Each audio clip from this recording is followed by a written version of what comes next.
안녕하세요. 저는 이 채널의 구독자이고 즐겨보고 있는 사람이에요. 이렇게 오늘은 제 사연을 보내게 되었네요. 공개적으로 저의 결혼 생활과 개인적인 이야기를 하려고 하니 부끄러움이 앞서네요. 지금 우리나라 화장품은 전 세계적으로 사랑받고 있죠. 수출도 많이 하고 있고요. 그런 뉴스를 보다 보니 떠오르는 사람들이 있어서 제 사연을 쓰기 시작했습니다. 아마 죽을 때까지 잊혀지지 않을 강인한 기억으로 남아있는 사람들, 그리고 저의 지난 20여 년들의 세월들, 그 속에 벌어진 이야기들을 담아보려고 합니다. 제가 학교를 다닐 적 학기 초마다 가정환경조사서라는 것을 작성했어요. 집의 가족 구성은 어떤지, 소득은 어떤지 등등 꽤 내용들을 적어야 해서 부모님은 이걸 어디서부터 어디까지 오픈해야 하는 거야 하고 곤란해 하셨던 기억이 나는데요. 특이하게 우리 집에 대해서 학교 선생님들 대부분이 알고 계셨기 때문에 세세하게 적을 필요가 없었습니다. 특히 소득 부분에서는 1번부터 4번 항목 중 우리 집에 해당하는 항목이 없었어요. 왜냐하면 우리 집은 보통보다 많이 잘 사는 집이었기 때문이에요. 할아버지께서 창업하신 회사를 아빠가 물려받아 대표로 경영하고 계시거든요. 화학공업 분야의 회사인데 매출 규모가 천억대니까 꽤 큰 회사라고 볼 수 있겠네요. 아주 어렸을 때에는 할아버지와 함께 평창동의 큰 집에서 모두 같이 살았어요. 그 시절 로이라는 이름의 대형견과 같이 마당을 뛰어놀던 기억이 생생해요. 모두가 꿈에 그리는 딱 그런 집에서 재미있게 뛰놀며 지냈습니다. 그런데 할아버지께서 세상을 떠나시자 부모님은 그 집을 처분하고 강남구 압구정으로 이사를 오셨어요. 아마도 오빠와 저의 교육 때문에 거주지를 옮겨오신 것 같았습니다. 압구정동에서 마당이 딸린 단독주택으로 이사를 왔기 때문에 로이는 우리 집 마당에서 지낼 수 있었고 11살에 무지개 다리를 건널 때까지 함께 살았어요. 저는 3살 많은 오빠만 있었기 때문에 강아지 로이를 제 동생처럼 아끼고 지냈습니다. 우리 오빠는 성격도 차분하고 부모님 말씀도 잘 따르는 장남 스타일이었어요. 아빠가 이미 큰 회사를 경영하고 계셨기 때문에 오빠가 아빠의 뒤를 이어 회사 경영에 나서지 않을까 하고 막연하게 생각했어요. 우리 엄마도 가끔 오빠를 장난으로 우리 예비 사장님 하고 부르셨으니까요. 그렇게 집안 분위기는 자연스럽게 오빠를 차기 회사 대표감으로 생각했고 오빠는 그런 기대에 부응하기 위해 공부를 열심히 하는 학생이었습니다. 심심했던 저는 어릴 때 오빠에게 놀아 달라고 졸랐지만 오빠가 저를 놀아준 적은 한 10살 때쯤이 마지막이었던 것 같아요.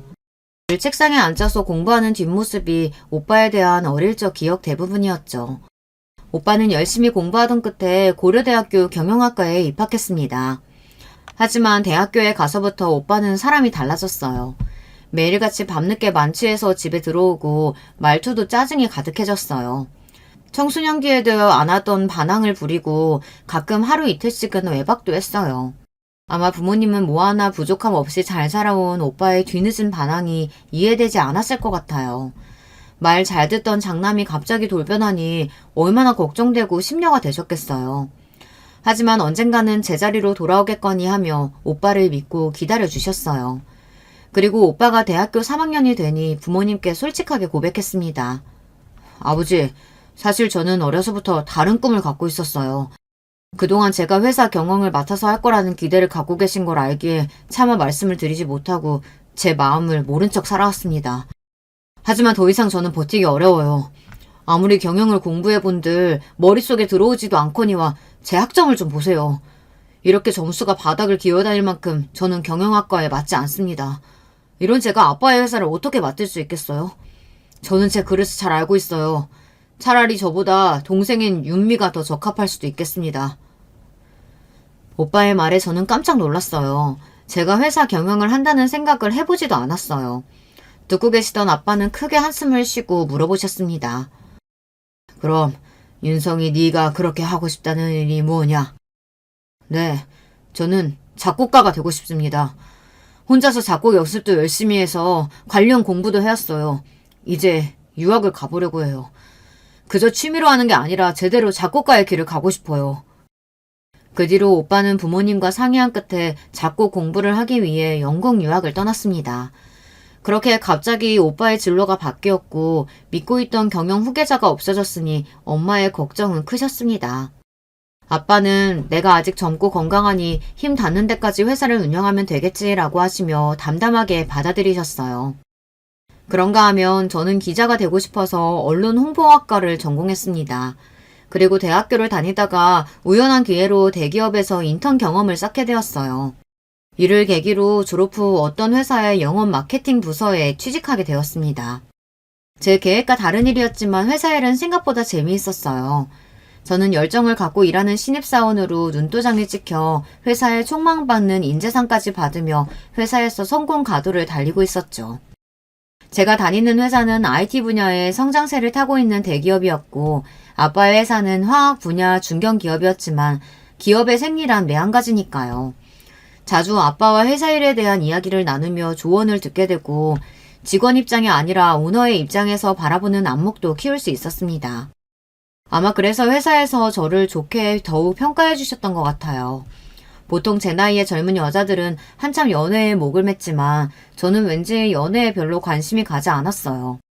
주변에 있는 남자들 모두 제 눈에 차는 남자도 없었고요. 이런 저를 두고 엄마는 걱정이 크셨습니다. 멀쩡한 여자애가 벌써 20대 중반인데 연애도 못해서야. 차라리 우리가 아는 집안의 자제와 선을 보는 건 어떻겠니? 엄마, 제가 나이가 많은 것도 아니고 아직 선 보는 건 내키지 않아요. 언젠가는 저도 눈에 콩깍지 씌이는 날이 오겠죠. 그러던 어느 날 엄마와 저는 아빠 회사의 창립 기념일 행사에 참석해야 했습니다. 저는 아빠를 누구보다 존경하고 있지만 아빠 회사 일에 관심이 없었기 때문에 창립 기념일 행사가 부담스러웠어요. 그렇다고 아빠 말씀을 거역할 명분도 없었기에 살짝 참석했다가 눈치 봐서 나와야지 생각했어요. 엄마는 행사에 입고 갈 이브닝 드레스를 맞추기 위해 저를 청담동 샵에 데려가셨죠. 그렇게 맞춘 드레스를 입고 전문가가 집에 와서 헤어 스타일링과 화장까지 해준 것을 받고 나서야 아빠 회사에 갔습니다. 부모님은 창립 기념일 행사로 만면에 미소를 띄우시며 기분이 좋아 보이셨고 여기저기 인사를 하느라 바쁘셨습니다. 저도 쫓아다니면서 여러 사람들과 인사를 나눈 뒤 이제 집에 가야겠다고 생각하고 벌떡 일어났어요. 그런데 그때 어떤 남자분과 부딪혔습니다. 이런 괜찮으세요? 죄송합니다. 부딪힌 남자를 보니 키도 훤칠하고 인상이 좋은, 아니 정확히 말하면 날카롭게 잘생긴 미남이었습니다. 게다가 제 나이 또래로 젊어 보였어요. 네, 괜찮아요. 그쪽도 괜찮으신 거죠? 저랑 턱이 부딪히신 것 같은데요. 심하게 아프긴 한데 저와 같이 와인 한잔 할 기회 주시면 괜찮아질 것 같네요. 그리고 절 보며 싱긋 웃는 이 남자가 퍽 마음에 들어왔습니다. 그래서 우리는 함께 이런저런 이야기를 나누면서 즐거운 시간을 보냈어요. 자네 왔구만. 아니 어떻게 우리 딸과 아는 사이였어? 아닙니다. 방금 우연한 기회로 만나서 대화 중이었어요. 몰랐는데 여성분이 기품이 느껴지고 귀티가 난다 했더니 역시 대표님 따님이셨군요. 그 남자의 이름은 김은광으로 저보다 2살 많았지만 자신의 아버지가 세운 회사를 물려받아 대표로 있는 젊은 경영인이었습니다. 1년에 한 번씩 전국의 경영인들이 모이는 큰 포럼이 있는데 주로 중견기업과 중소기업의 대표들이 참석하는 자리입니다.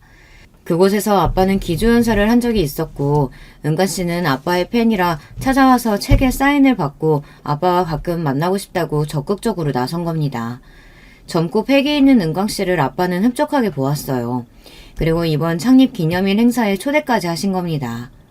은광 씨가 경영하고 있는 코스비라는 회사는 약 200억 원의 자산 규모를 갖는 매출액은 50억 정도인 중소기업입니다. 건강기능식품과 화장품부터 시계에 이르기까지 다양한 제품을 유통하는 회사였습니다. 시계는 원래 없었는데 은광 씨 본인이 맡으면서 추가한 사업 부분으로 명품 시계를 워낙 좋아해서 사업성이 없어도 시작한 것 같았습니다. 나중에 알게 된 사실이지만 창립 기념행사에서 은광 씨는 사실 제가 우리 아빠의 딸이라는 사실을 알고 만난 거였어요. 자기가 존경하는 기업인의 딸이어서 저에게 호기심이 생겼다나요. 이렇게 솔직하게 털어놓으면서 우리는 호감을 가지고 자주 만나면서 남녀로서 급속도로 가까워졌습니다. 우리의 사랑이 금세 뜨거워져서일까요? 은광 씨는 만난 지 1달 만에 제게 청혼을 하는 것입니다. 난 이제 결혼해서 안정된 가정을 이루고 싶은 사람이야. 윤미 씨 말고 다른 여자를 내 아내로 생각해 본 적 없어. 그래서 좀 서둘러서 윤미 씨와 결혼하고 싶어. 나를 받아들여 줄 수 있겠어? 저도 은광 씨를 너무 사랑했기 때문에 결혼을 미룰 수가 없었습니다. 그리고 부모님께 은광 씨와 교제하고 있고 결혼을 하고 싶다고 말씀을 드렸어요. 갑자기 결혼이라니 예상치 못한 부모님은 많은 것을 우려하셨어요. 일단 사람을 좀 더 진득하게 잘 알아보고 만나야 한다. 감정적으로 조급하게 결혼하면 탈이 날 수도 있다 등등. 하지만 여러분도 겪어봐서 아시잖아요. 이미 사랑에 빠져버리면 이성이 마비되어버리고 부모님의 말씀이 맞지만 그 당시 제 귀에는 들어오지 않았습니다. 그래서 어쩔 수 없이 우리 부모님도 제 결혼을 승낙하고 마셨어요. 은강 씨 아버님은 몇 해 전에 작고하셨고 지금은 어머님 혼자 계시다고 합니다. 그리고 은광 씨의 어머님이 저를 만나기 전부터 제 배경을 들으시고 이미 결혼을 승낙하셨다고 해요. 이미 허락도 하셨다고 하니 좀 가벼워진 기분으로 은광 씨 어머님을 뵈러 은광 씨네 집에 가게 되었어요. 저를 반갑게 맞이하신 은광 씨 어머님은 응접실에 앉아서 저를 옆에 앉혀두고 우리 집안과 회사에 대해 이것저것 물어오셨습니다. 아가씨네 아버지 회사는 네이키드로 알고 있어요. 돌아가신 우리 회장님도 참 좋은 기업이라고 칭찬하는 것도 들었었고 말이야. 그 집 여식이라니 정말 반갑네요. 네, 이렇게 알아봐 주시고 환대해 주셔서 정말 감사합니다. 그래, 우리 은강이랑 결혼하고 나면 본가에서 같이 사는 건 어떤가? 이렇게 말씀드리면 되바라졌다고 느끼실지 모르겠으나 저는 다른 부유한 집안 여성들처럼 교육받고 자라지 않았습니다. 전 제가 하고 싶은 일을 하면서 지냈기 때문에 신부 수업이나 집에서 남편만 뒷바라지하는 그런 삶을 꿈꾸지 않았어요. 결혼하고 나서도 전 제가 살아왔던 그대로 살고 싶기 때문에 직장 근처 아파트를 얻어서 지냈으면 합니다. 은관 씨 어머님은 똑부러지게 말하는 저를 보고 조금 당황하셨고 이내 당황하지 않은 척 헛기침을 하시며 목소리를 가다듬었어요. 나도 요즘 시대 사람이에요. 요즘 누가 CM이랑 같이 살겠나. 그럼 우리 아들하고 상의해서 좋은 집 구해보도록 해요. 다행히도 어머님은 제 뜻을 이해해 주셨고 남편과 둘이서 신혼집을 구하게 되었어요. 저는 그냥 강남 쪽에 아파트면 된다고 생각했지만 남편은 생각이 달랐습니다. 내가 명색의 회사 대표야. 격떨어지게 아파트라니. 원래 대표들은 전통적인 부촌 동네, 한남동, 성북동, 평창동 이런 단독주택에 살아야 한다고. 나도 알긴 하지만 그 정도의 집을 은광 씨는 마련할 자신이 있어요? 아니, 나 혼자서는 지금은 어렵고 윤미 씨 집에서 좀 보태주실 수도 있지 않을까? 저는 그저 일반적인 직장인이고 우리 부부 둘이서만 살 건데 그런 큰 단독주택이 적당하지 않다고 생각했어요.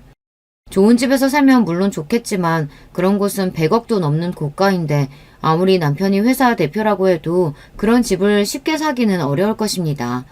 회사 자본금이 고작 200억 원인데 100억짜리 집이라니 형편에 넘치죠. 그렇다고 우리 부모님 돈을 받아서 그런 집을 장만한다는 것이 참... 남편을 설득해서 정원이 딸린 고급 빌라 쪽으로 마음을 돌렸습니다. 서로가 한 발씩 양보해서 협의를 한 거죠. 하지만 남편은 자신이 그리던 집이 미련이 남았는지 그 뒤로도 두고두고 이사를 가고 싶어 했습니다. 그런 남편에게 저는 이야기했어요. 당신 회사가 매출 1000억 찍으면 그때 우리 이사 가요. 라고요. 집에 있어서 남편이 양보를 했기 때문에 명품 시계라며 사족을 못 쓰는 남편을 기쁘게 해주기 위해 1억 2천만 원짜리 삐아제의 하이엔드 컬렉션을 예물로 했어요. 남편은 저에게 어떤 시계나 보석을 원하냐고 했지만 사실 저는 그런 명품에 별 관심이 없거든요. 그럼 저에게 예물 줄 돈으로 아프리카 난민 후원금 보내주세요. 기부자는 내 이름으로 해서. 이렇게 말하는 저를 정말 의아하다는 듯이 남편은 쳐다봤습니다. 기부한 명세를 나중에 저에게 전해주는데 그 명세표를 보고 조금 실망스러웠어요. 겨우 500만 원만 기부했던 것이에요. 제 생각보다 남편의 배포는 작았던 모양입니다. 결혼식은 성대하게 잘 끝났고 우리는 정식 부부가 되었습니다. 그리고 전 이듬해 임신을 해서 예쁜 딸을 낳게 되었어요. 첫째 아이를 낳을 때까지 회사를 다녔지만 출산 후에 복귀하는 것이 당시에는 쉽지 않았어요. 그리고 저도 당분간 아이에게 집중하고 싶어 회사를 그만두고 육아에 전념했습니다. 첫 아이에 이어서 3살 터울의 둘째 아들까지 낳아 저는 두 아이의 엄마가 되었습니다. 그래서 거의 10년이 넘도록 봉사활동이나 아이들 학교 학부모 위원 등을 하며 정말 아이들을 위해 살았다고 해도 과언이 아니에요. 남편은 회사 일만 신경 쓰고 집안에 관련된 일이나 육아에 관심을 기울이지 않았습니다. 그래서 제가 더 열심히 아이들만 바라보고 살았던 것 같아요. 하지만 제 안에는 일에 대한 열정이 꿈틀대기 시작했습니다. 큰아이가 초등학교 고학년이 되고 슬슬 아이들에게 드는 품이 적어지면서 다시 일을 하고 싶어졌어요. 그렇게 구직을 알아보다가 옛 회사 동료분이 재택 알바 자리를 구해주셨어요. 제가 해왔던 마케팅과 기획 보고서를 작성하고 검토하는 일로 전문성을 요구하고 일의 강도가 세긴 했지만 잘만 하면 하루에 너댓 시간만 할 수 있으니 마음에 들었어요. 그렇다면 초등학생인 우리 아이들을 육아하면서도 일을 병행할 수 있을 것 같았죠. 한 달에 120만 원 정도 월급을 받는 조건이라 사실 돈 때문에 일을 하게 된 것은 아니에요. 그 정도의 돈이 없어도 사는데 지장이 없었으니까요. 하지만 전 꼭 그 일을 하고 싶어서 시작하게 되었습니다. 막상 다시 일을 시작하니 재밌기도 하고 사회생활을 다시 한다는 기분이 느껴져 행복했습니다. 그러다가 제가 일하는 회사가 급성장해서 대표님이 저에게 정직원을 제안하셨어요. 제가 일을 맡은 지 10개월 만에 말이에요. 제 능력을 인정받았다는 생각에 울컥하는 기쁨과 대표님께 고마운 마음이었습니다.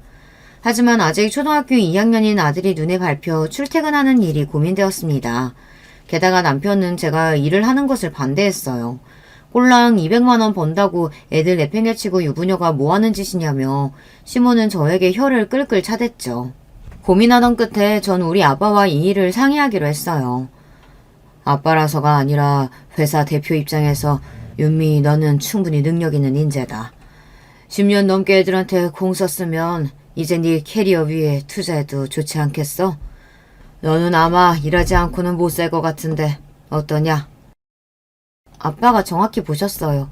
저 일하고 나서야 살아있다는 기분 느끼고 있어요. 돈을 떠나서 저 정말 일하고 싶어요. 그렇다면 네 가슴이 시키는 대로 하는 게 좋겠구나. 그리고 나도 내 딸이 다시 자신의 일을 한다는 것이 아빠로서 몹시 기쁘고 자기 일을 갖고 있다는 것은 충분히 가치 있는 일이니까 말이야. 1,000억 원대의 회사 대표인 아빠도 제가 일하는 것을 지지해 주시니 전 더 힘을 내서 정직원 자리를 수락하기로 마음먹었습니다. 이렇게 저는 회사를 다니면서 제대로 일을 하게 되었어요. 회사에서 퇴근하고 오자마자 저녁을 차려 애들 밥 먹이고 애들 학교 숙제 봐준 뒤 설거지와 빨래 등등 집안일을 하고 나면 엉덩이 붙일 수 있는 시간이 밤 12시는 다 되어야 했죠. 남편은 이미 7시쯤 퇴근해서 자기 서재에서 책도 보고 음악이나 영화 감상을 하며 자기 쉴 거 다 쉬고 있어요. 매일 그러고 있는 남편을 보고 있으니 좀 화가 났어요. 여보, 우리 같이 일하는 입장에서 당신도 나 좀 도와주면 안 되나요? 설거지 해주던지 애들 숙제를 봐주던지 하나만이라도 도와주면 나 숨이라도 쉴 것 같은데. 애초에 당신이 좋다고 시작한 일이야. 왜 나한테 징징대는 거지? 나는 분명히 말했었지. 내 사업 운영하는 것만으로도 바쁜 사람이라서 다른 일은 할 수 없다고. 지금 당신이 벌어오는 돈 없어도 우리 잘 사니까 힘들면 그만두도록 해. 남편은 너무도 냉정하고 이기적으로 자기 할 말만 하고 서재로 들어가 버렸어요. 저는 서러움이 올라와서 눈물까지 났습니다. 내 일을 가족인 남편에게도 인정받지 못하는 걸까요? 내 시간과 체력을 갈아넣고 일과 육아 그리고 집안일 그 모든 것을 만족스럽게 해내는 일은 정말 불가능에 가까워 보였어요. 이 세상 모든 워킹맘들은 정말 대단해요. 하지만 여기에서 진다면 저는 앞으로 죽을 때까지 원하는 직업을 갖기 어려울 겁니다. 일을 악물고 힘들었지만 일도 육아도 포기하지 않았어요. 다만 집안일은 일주일에 2번 파출부를 불러서 해결했습니다. 그분들이 내 마음에 쏙 들게 해주시는 건 아니었지만 그래도 집안일을 대신해 주었다는 것만으로도 지불한 돈이 아깝지 않았어요. 그리고 너무 기분이 좋았어요. 누구에게 도움을 받는다는 것은 참 오랜만에 느껴본 감정이고 고마움이었어요. 저도 결혼 전에는 미처 몰랐어요. 사람이 밥 먹고 치우고 나서 또 돌아서면 밥 먹을 때가 온다는 것을. 청소를 하루 이틀만 안 해도 그렇게 새까맣게 먼지가 쌓이는지, 사람이 사는 공간에 들이는 품이 얼마나 많은지 다 우리 친정엄마가 또 도우미 이모님이 해주셨으니까요. 저는 그냥 그분들이 해주는 보살핌을 받으며 제 공부나 일만 하면 되었으니까요. 이렇게 진정한 어른이 되어가는 것이겠죠. 그렇게 정신없이 살다 보니 세월이 흐르고 저는 49이 되고 아빠는 어느덧 77의 고령의 나이가 되셨습니다. 지병도 있으시고 이제 더는 회사를 운영하기 어려우셨어요. 오빠는 작곡가의 길을 걷고 있었고 저는 육아와 일을 병행하는 상황이었기 때문에 아빠는 회사를 누구에게 맡겨야 할지 많은 시간을 고민하셨을 거예요. 결국 자식들에게 물려주는 것은 불가능하다고 생각하시고 전문 경영인 CEO를 고용하셨습니다. 아빠는 경영에서 물러나시고 회사가 안정적으로 굴러가는지 지켜보기로 하셨어요. 그리고 때가 되면 회사를 처분하고 그 재산을 사회에 환원하겠다고 선포하셨습니다. 아빠의 뜻을 들은 남편은 저에게 서운하다고 티를 냈습니다. 아니, 아들 딸면 자식이야? 나도 경영하는 사람인데 나한테 맡기시면 되잖아. 왜 나는 쏙 빼놓고 전문 경영인을 고용하고 회사를 처분하시는 거냐고. 장인어른께 내가 그렇게 잘 보이려고 노력했는데 말이야. 당신이 장인 장모님한테 뭐 그렇게 잘했다고. 이제 보니 그럼 당신 그런 속셈으로 20년을 살아온 거야? 우리 아빠 회사 꿀꺽한 마음으로? 당신은 무슨 말을 그렇게 적속하게 해. 꿀꺽이라니. 나 정도 능력되는 사이가 장인어른 회사 물려받는 것이 도의상으로나 아버님 회사 입장에서도 좋다는 얘기인 거지. 애초에 당신이 장인어른의 뒷배가 없었다면 나 정도 되는 남자랑 결혼이나 할 수 있었겠어? 당신이 빼어나게 미모가 있기를 해. 아니면 능력이 출중하기래. 그냥 평범한 수준 아닌가. 이렇게 남편은 제 자존감을 뭉개버릴 만큼 깎아내리기까지 했어요. 우리 아빠에 대한 서운함은 뒤로 하고라도 그런 이유로 나와 결혼한 거라니. 자존심이 상하고 이렇게 바닥을 드러낸 남편이 꼴도 보기 싫었습니다. 그래서 그날로 각방을 쓰기 시작했어요. 그런데 이 남자는 그런 저에게 아랑곳하지도 않고 잘 먹고 잘 지내더군요. 아예 자기 서재에 침대 하나를 들여서는 그곳이 자신의 침실이고 아지트가 되었어요. 자기 서재에 콕 박혀서 잘 나오지도 않았고요. 집에서 마주쳐도 우리는 서로 눈길 한번 주지 않는 사이가 되어버렸어요. 어쩌다가 우리 부부는 이렇게 된 걸까요? 제가 사랑했던 남자는 갈수록 탐욕으로 가득 차고 자기만 아는 지독한 이기주의자가 되어버렸어요. 그리고 시모도 자기 아들에게서 우리 아빠의 소식을 들었는지 더 대놓고 저를 못살게 굴었습니다. 장차 큰 기업가가 될 우리 아들의 식사는 제때 챙기고 있는지, 건강관리는 어떻게 하고 있는지 살핀다며 저에게 하루가 멀다 하고 전화해서 잔소리를 했어요. 나이도 50이 다 된 너한테 남편 말고 뭐가 있니? 애들도 이제 곧 졸업하면 다 컸다고 부모 중한 줄 알 줄 아니? 내 아들이 잘 돼야 너도 사장 사모님 소리 듣고 사는 거라고. 하늘같이 모셔, 응? 괜히 일한다고 내 아들 살피는 일 소홀하다는 얘기 들려만 봐주. 내가 당장 니네 집으로 쫓아간다, 응? 당신 아들은 원래도 까탈스럽고 자기 몸 엄청 아끼는 사람이라 시모 잔소리가 아니어도 전 남편 뒷바라지에 온 신경을 다 써야 했습니다. 아침 6시 반이면 러닝하러 나가는 남편보다 일찍 일어나서 런닝복을 옷걸이에 걸어놓고 오가피 달인물도 텀블러에 담아놔야 합니다. 그리고 남편은 유기농 채소와 드레싱으로 이루어진 샐러드와 소등심 구이, 닭가슴살을 식사로 하고 비트와 케일 등을 넣고 갈아 만든 클렌저 주스와 감 내린 아메리카노 커피를 곁들여서 어디 호텔 조식 부럽지 않은 아침을 먹어야 합니다. 늘 출근 정장도 미리 챙겨놔야 하는데 그건 괜찮습니다. 하지만 제가 화가 나는 부분은 자기 기분이 언짢은 날이면 저에게 그 감정을 푼답시고 하는 말입니다. 에이, 당신은 언제쯤 패션 감각 생길 건데? 오늘 저녁에 중요한 경영인 모임이 있다고 했는데 이 넥타이 색상이 맞기나 해. 거기 오는 사람들이 다 얼마나 패션을 멋들어지게 해서 오는데 잘 모르면 어디 가서 좀 배워라도 오라고. 말이 경영인 모임이지 사실 회사 하나 갖고 있는 남자들끼리 모여서 술 먹고 노는 자리예요. 그들이 경영하는 회사라는 것도 겨우 매출 몇십억 정도로 자기 부모에게 물려받은 사람이 대부분이고요. 우리 아빠처럼 자수성가해서 세운 천억대의 기업과는 비견될 수 없었죠. 겉멋만 들었으니 너는 무슨 브랜드 입냐, 어디 거가 좋다더라 이런 가벼운 얘기들만 나누다 오는 모양입니다. 하지만 전 할 말이 없죠. 제 안목이 그 정도라 부모님 반대를 물리치고 한 결혼이니 제가 감당해야 하는 일이니까요. 표독스럽고 욕심 많은 시모의 유전자는 남편에게도 있었던 모양입니다. 그것을 잘 포장하고 감추었을 뿐. 남편이 아빠를 대하는 태도는 180도 바뀌었어요. 이제 경영에서 물러나신 우리 아빠는 뒷방 늙은이 취급하고 아예 발길도 끊고 생신 때에 축하 선물만 비서통해서 보내고 찾아뵙지도 않았습니다. 통찰력 있는 아빠는 자기 사이가 이렇게 행동이 바뀐 것을 못 알아챘을 리 없을 텐데 얼마나 서운해하실까요? 제가 다 죄송스러웠습니다. 한편 남편의 회사에서 새로 출시한 색조 화장품 브랜드가 있었어요. 원래 2021년에 홈쇼핑 유통 채널에 런칭한 브랜드였으나 그 이후 젊은 층을 타겟으로 컬러 메이크업 브랜드로 변경하여 재런칭했죠.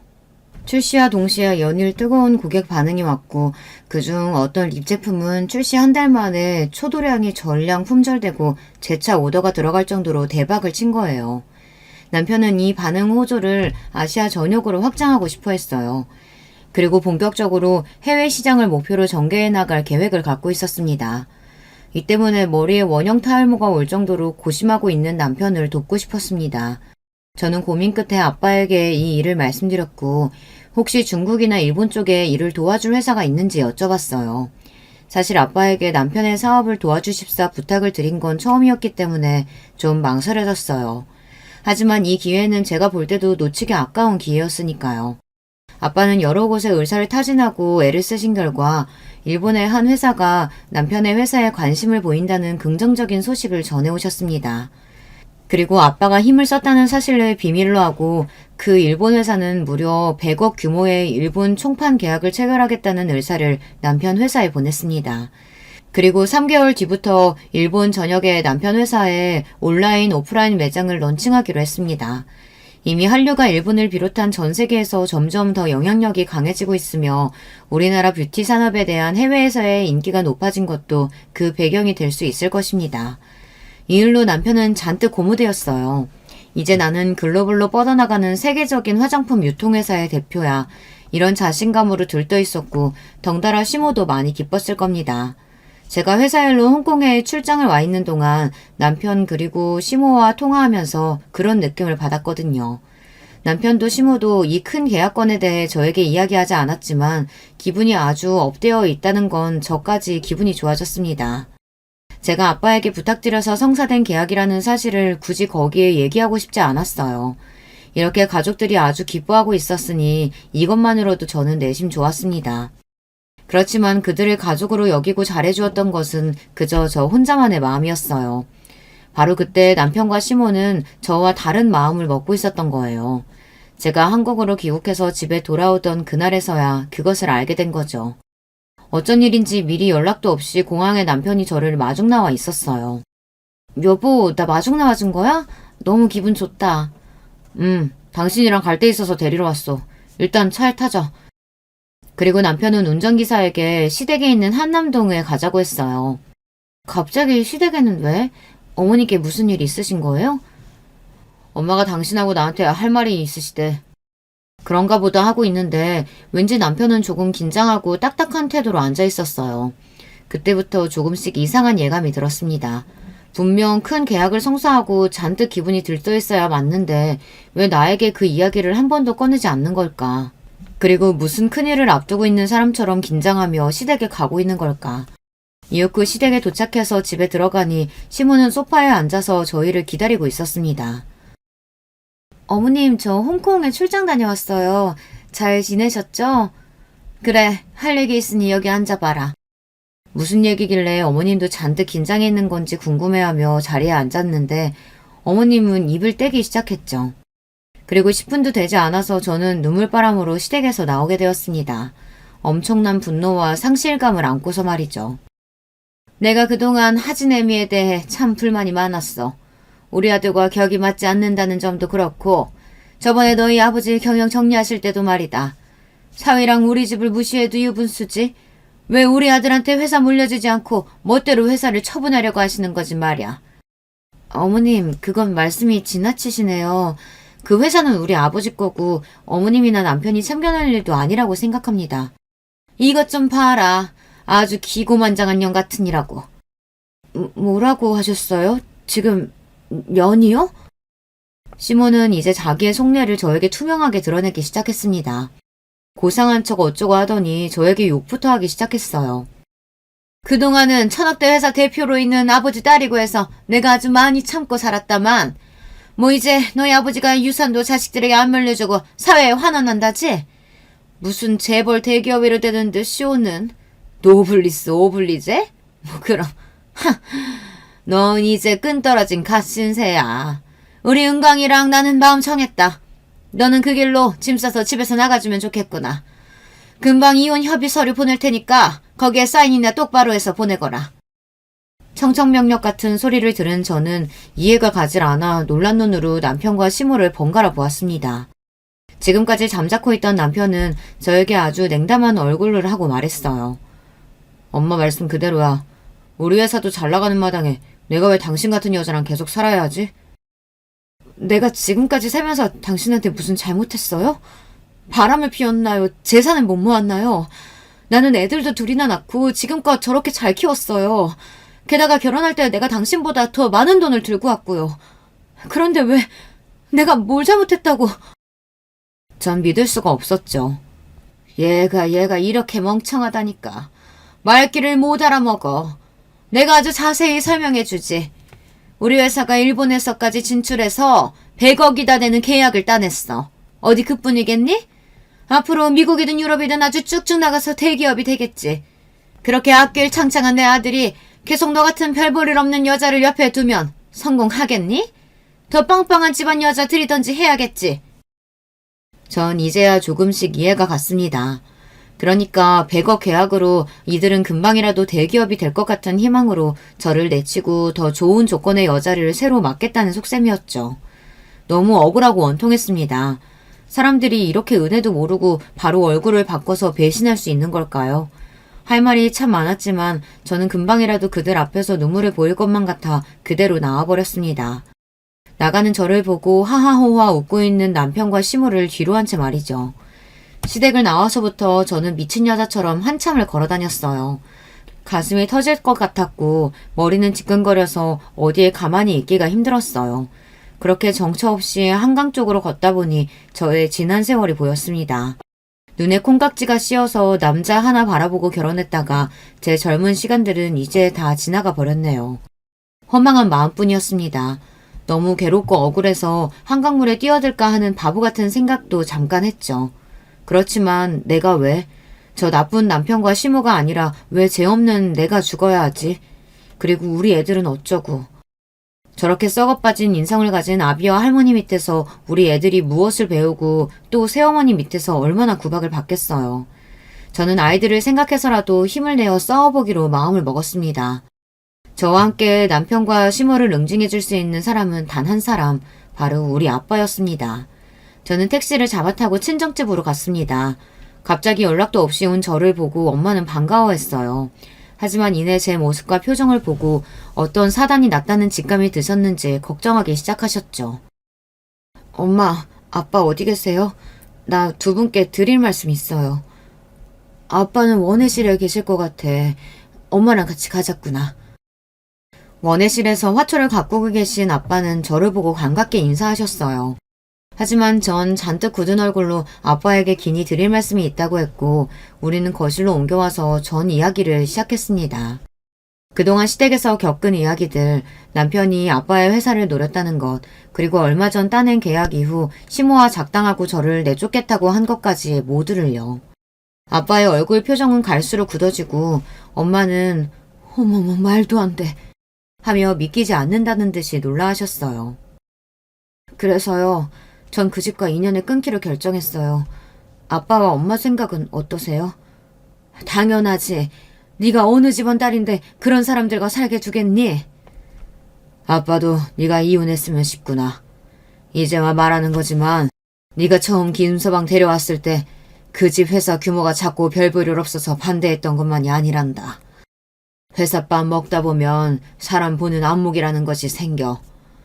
김서방은 젊었을 때부터 야망은 큰데 그릇은 작고 사람은 옹졸해 보이더구나. 하지만 이 정도로 형편없는 위인일 줄은.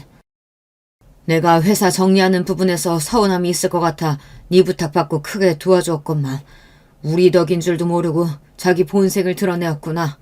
참 얄팍한 집안이다. 두 번 생각할 것 없다.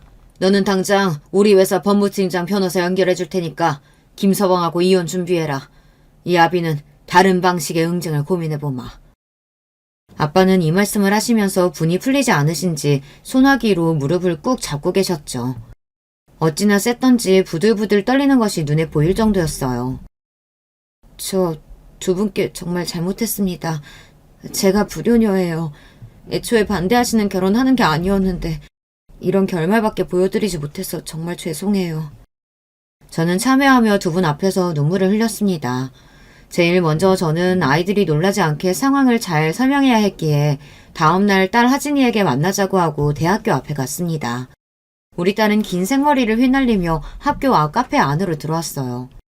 엄마, 어쩐 일로 갑자기 데이트 신청을 다 하셨어요? 우리 학교 앞까지 와주시고. 오늘 출근 안 하셨어요?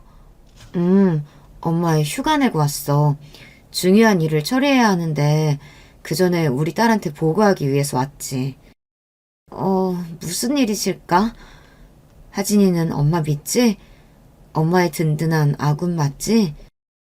갑자기 무섭게 왜 그래요? 당연하지. 내가 엄마 친구 1호고 엄마 편이잖아. 우선 엄마가 그리고 아빠가 너에겐 많이 미안하구나.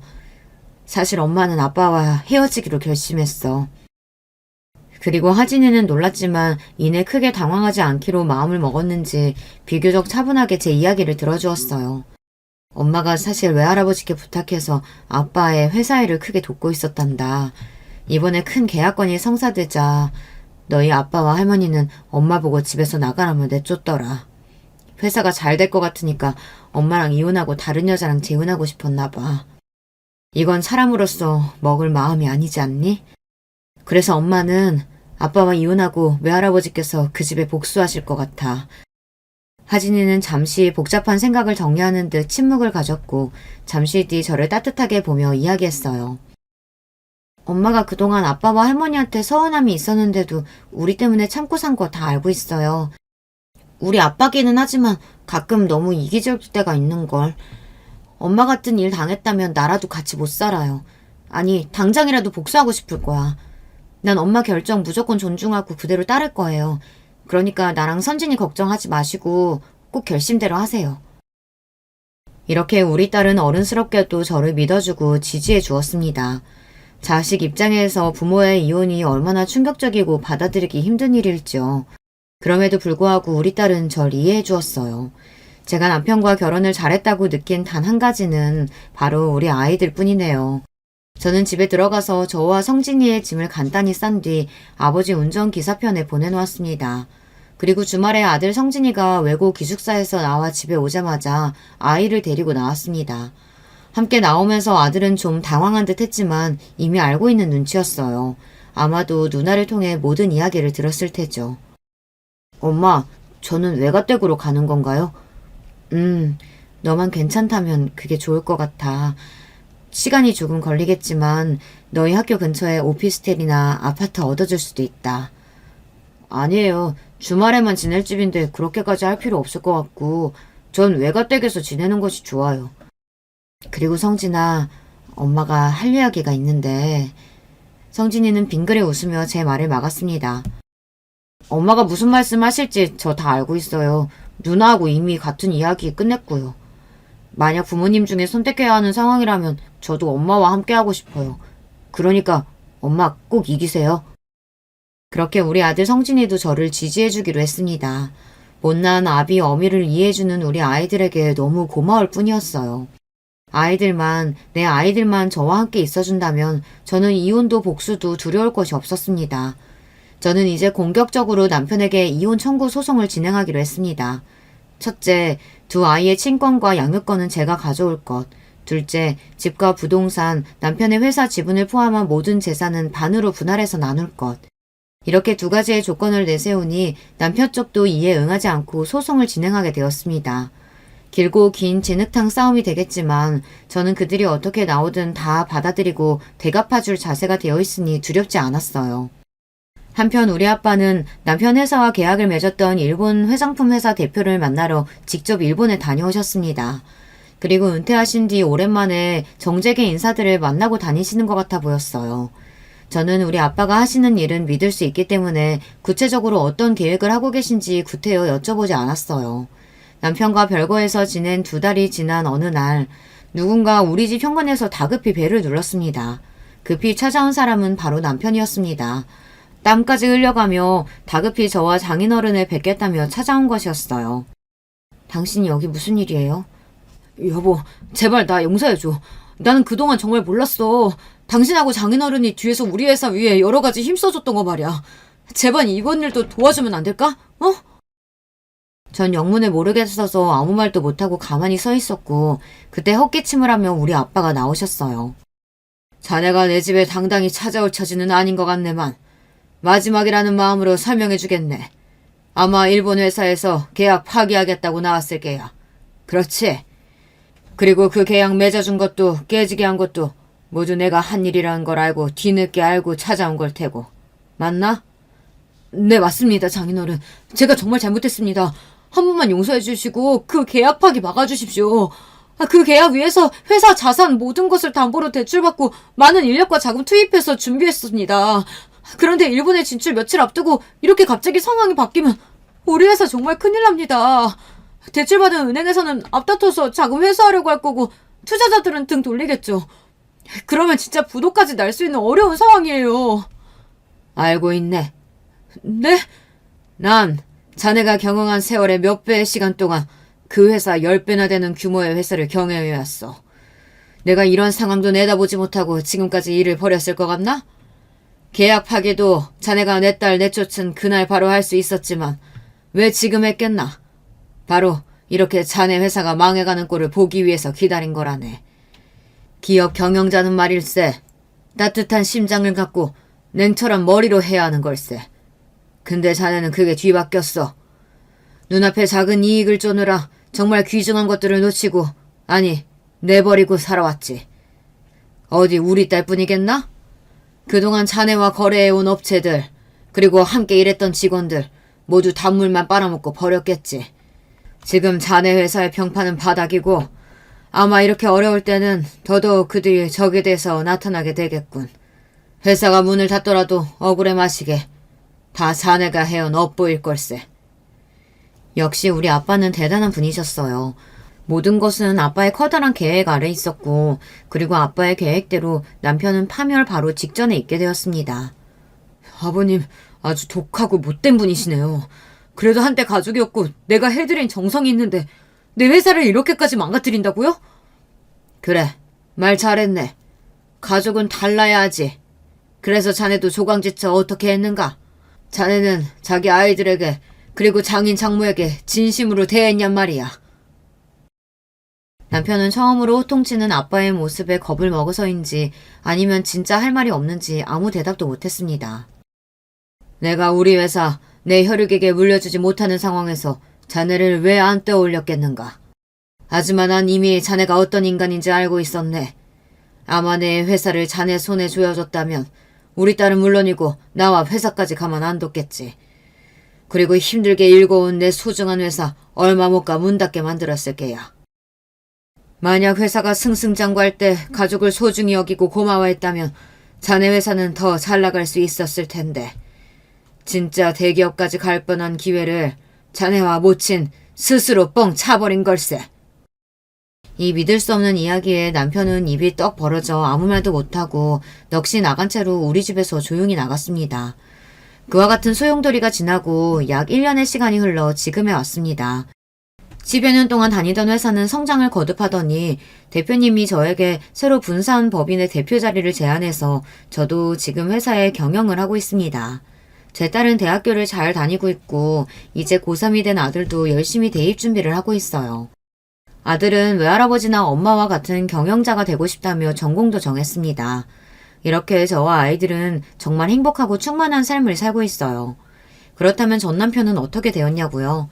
전 남편의 회사는 일본과의 계약 파기 이후에 자금이 급속도로 경색되고 투자자와 채권자들의 빚 독촉이 시작되었습니다.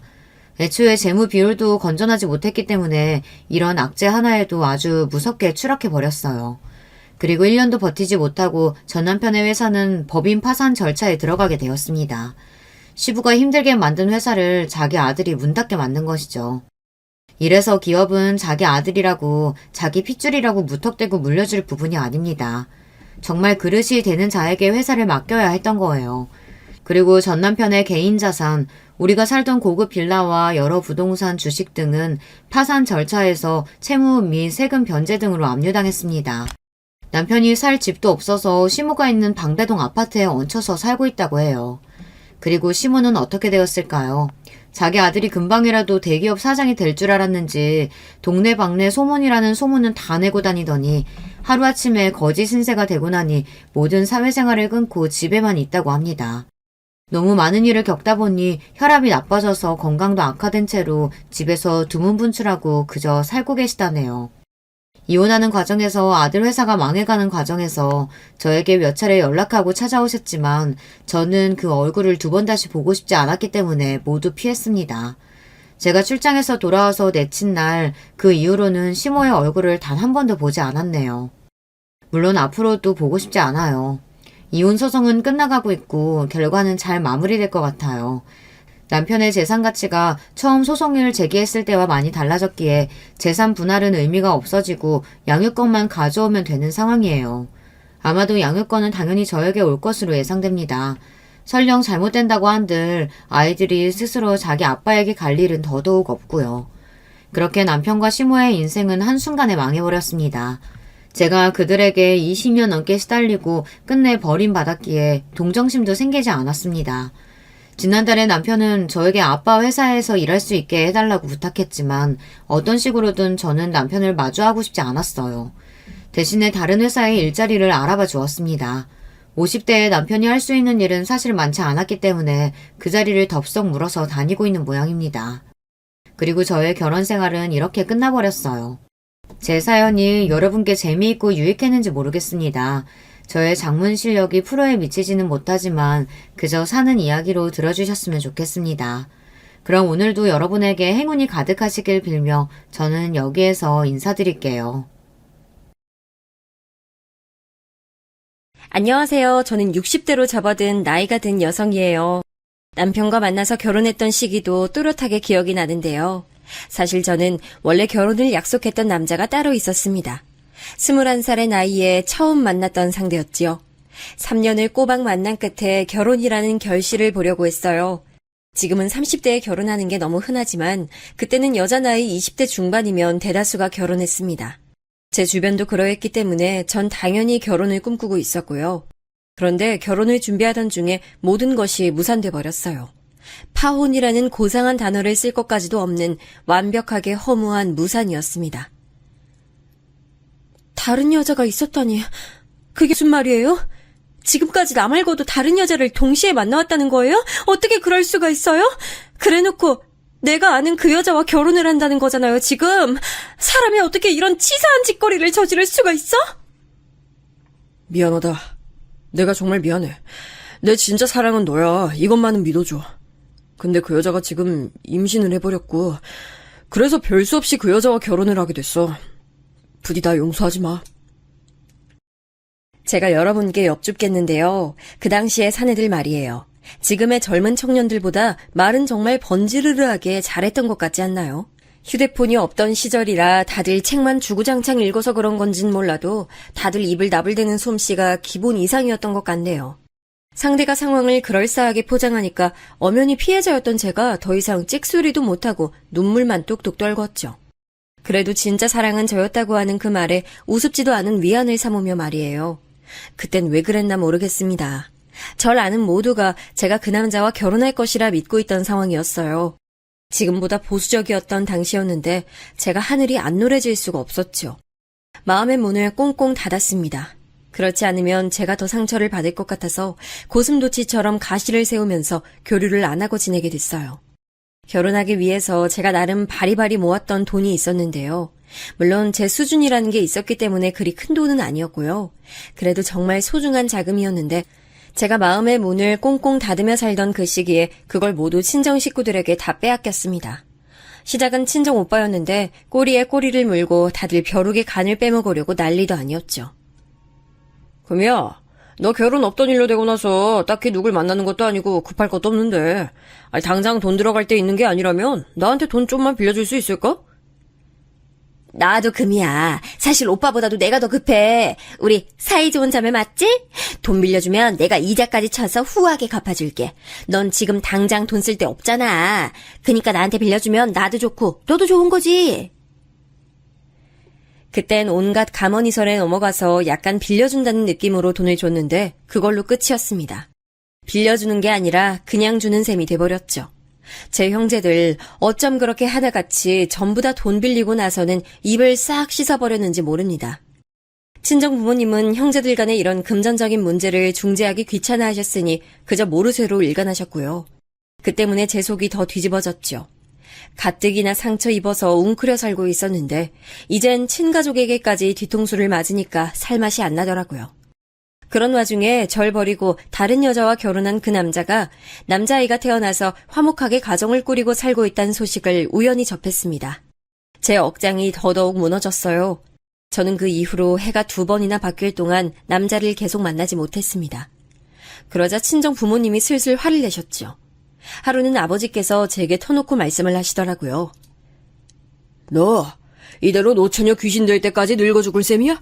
주변에서 보기에도 좋지 않아. 결혼하지 않은 여자가 너무 이렇게 태평하게 지내서는 안 돼. 당장 내가 중매를 알아보든지 할 테니까 넌 잔말 말고 따를 생각이나 해. 남들이 어떻게 볼까봐 그게 무서운 건지 사실 저는 결혼에 대한 소망은 없는데 아버지께서 말씀하시는 거니까 일단 따라보긴 할게요. 당연히 따라야 마땅하지. 모름지기 여자는 고분고분하게. 이걸 절대 잊으면 안 된다. 아버지께서 하도 저를 달달 볶으셔서 못 이기는 척 자리에 나가봤어요. 그때 만난 상대가 바로 남편이었습니다. 부모님이 보수적이고 꽉 막히신 분들인데 그런 분들이 알고 지내시는 인물의 중매를 통한 거라면 왠지 상대도 그런 계통인 성격일 거라는 막연한 예감이 들었습니다. 간단한 인적사항이나 교환한 뒤에 몇 번 만남을 가지는 것으로 결혼 이야기를 시작하게 됐죠. 남편은 당시에 자기 나이를 30이라고 했어요. 올해 30이시라고요? 진짜 그 나이 맞아요? 실례지만 솔직히 말씀드리자면 액면가는 그것보다 살짝 나이가 더 많아 보이셔서요. 제가 나이에 비해 성숙하다는 소리를 어렸을 때부터 많이 들어봤습니다. 나이는 30살이 맞아요. 그 정도면 성숙이 아니라 노숙이라고 칭해야 할 것 같았네요. 저는 자꾸만 나이에 관한 의심이 들어서 결혼 이야기가 오가던 중에 시댁에 들르게 되었을 때 그 부분을 슬쩍 떠봤지만 시댁 사람들 전부 남편의 나이는 대략 30이라고 대답들 했어요. 이 대략이라는 표현도 수상했지요. 그러다가 예식장을 잡던 날 남편이 제게 이런 소리를 했습니다. 그동안 마음이 너무 불편했는데 이제 실토할게. 그간 나한테 괜히 실망할 것 같아서 못 밝혔는데 나 30살이 아니고 올해로 32살이야. 뭐야 오빠? 나이 많다고 내가 뭐라고 그럴까봐 나이를 깎은 거였어? 그럼 그렇지. 아니 어쩐지 30살 느낌보다는 확실히 많아 보이더라고. 그런데 32살이면 대단히 많지도 않네. 2살 줄이는 건 텔레비전 나오는 배우들도 많이 하겠다. 저는 밝혀진 진실이 대단한 게 아니라서 안심했고 별거 아닌 걸로만 여겼어요. 그런데 결혼하고 나서 보니까 남편 나이는 32도 아니었고 36이었습니다. 그것도 빠른 생일이라서 자기 친구들은 모두 37이었죠. 제가 서류에서 남편의 생년월일을 보고 정말 두 눈을 의심했네요. 배신감에 치가 떨렸어요. 가뜩이나 남자에게서 속고 뒤통수 맞고 이런 것에 제가 예민했는데 또 속아 넘어갔다는 것이 치욕스러웠죠. 그래서 너무 화가 났는데 이런 절 보면서 남편은 적반하장으로 나왔다는 것이 두고두고 황당합니다. 급간 나이 좀 속일 수도 있지. 그러는 넌 뭐 여자가 27씩이나 먹고도 결혼 전이었으면 창피한 줄 알고 민망한 줄 알아야지. 어디서 남자 나이를 따지고 있어? 내가 지금 대꾸를 안 하는 건 할 말이 없어서가 아니라 상대조차 하기 싫다는 의미라는 걸 오빠가 알아줬으면 좋겠다. 사람의 말문을 턱 막히게 만드는 남편의 헛소리에 저는 모든 의욕을 상실하고 말았네요. 이게 고작 결혼식을 올린 지 2주도 안 지났을 때의 일이었습니다. 남편도 그렇지만 그 시대에 어찌나 꽉 막히고 보수적이었는지 몰라요. 누가 보면 종갓집이라고 해도 믿을 것 같았어요. 남자 밥상 따로 여자 밥상 따로 무조건 나뉘어 있었고요. 여자들이 식탁 위에 진수성찬을 차려놓으면 남자들이 와서 앉아 먹었고 여자들은 밥상 하나에 바닥에 펴서 거기에다가 차려 먹었습니다. 그러다가 남자들 중에 누구 하나가 물이라고 하기라도 하면 여자들 중에 한 명이 일어나서 그 물을 떠오는 풍경이 흔했죠. 당시에도 전 이게 참 별로라고 생각했으니 요즘 시각에서 보자면 완전히 말도 안 되는 그림일 것 같네요. 누구 하나 이런 질서를 깨뜨리자고 나서는 법이 없었기 때문에 더욱 그랬던 것 같아요. 시어머니께서는 그야말로 애증의 대상이셨고요. 여자의 존엄과 가치를 낮추는 것에 집안에서도 누구보다도 활발하게 일조하셨던 시어머니께서는 제가 임신했을 시기에도 저를 어찌나 많이 못살게 구셨나 몰라요. 임신했다고 배가 불러서 무겁다는 핑계로 가만히 있기만 하면 그러다 애 낳고 나서 소되는 거야. 게으름뱅이에 살 축 늘어진 소가 되고 싶지 않거든. 임신 유세 그만 떨고 일어나서 현관 앞에 좀 청소하고 와. 아까 보니까 먼지가 쌓였더라. 어머님, 텔레비전에서 일기예보 봤는데 내일 비가 올 것 같아요. 오늘 청소하지 말고 비 오고 나서 그친 후에 청소하면 더 좋을 것 같아서 그렇게 할게요. 얘가 인생을 날로 먹으려고 드네? 그땐 그때고 오늘은 오늘이지. 건방지게 말대꾸 하지 말고 당장 청소해. 어른 말씀이 넌 우스워? 그렇게 말씀하실 때마다 당신께서는 할 일이 없으신 듯 보였어요. 굳이 인산부인 저를 시키셔야 했을까 의문이었네요.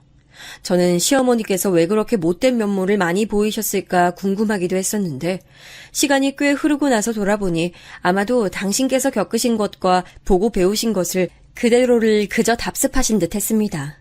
당신의 그 속에 한이 어려 있었기에 그걸 그대로 물려주려 하신 거였죠.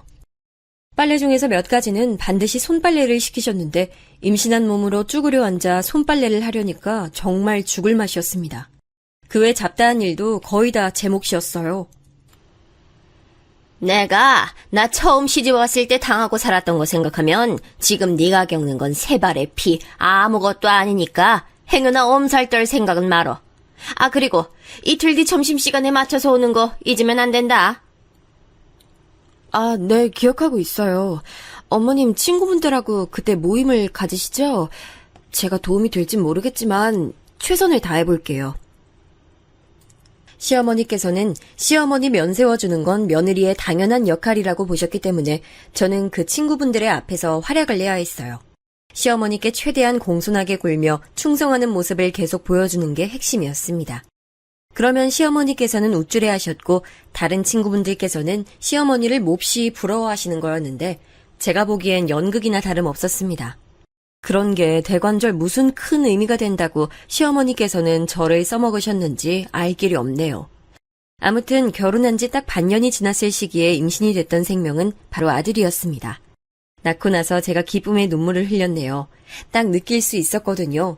앞으로 이 귀중한 아들이 제 방패막이가 되어줄 것이라는 예감이 들었죠. 제가 남편하고의 관계가 애틋하거나 돈독하진 못했어요. 그도 그럴 게 자기 나이를 야비하게 속였던 사람이라서 기본적인 신뢰를 가지기가 어려웠고 사람 자체가 정남이가 좀 없는 편이었어요. 제가 시어머니로부터 구박받을 때 단 한 번도 제 편을 들어준 적이 없었고요. 게다가 전 친정 식구들과 사이가 썩 좋진 못했어요. 어쨌든 물보다 진한 피를 나눈 가족이긴 했지만 제 돈을 갚지 않는 등 일련의 사건들을 겪으며 사이가 안 좋게 된 지 오래였으니까요. 제가 낳은 아들이야말로 세상에 유일한 제 분신이며 제 외로움을 알아줄 동반자라는 희망을 품게 된 건 어찌 보면 당연한 수순이었을지도 모르겠습니다.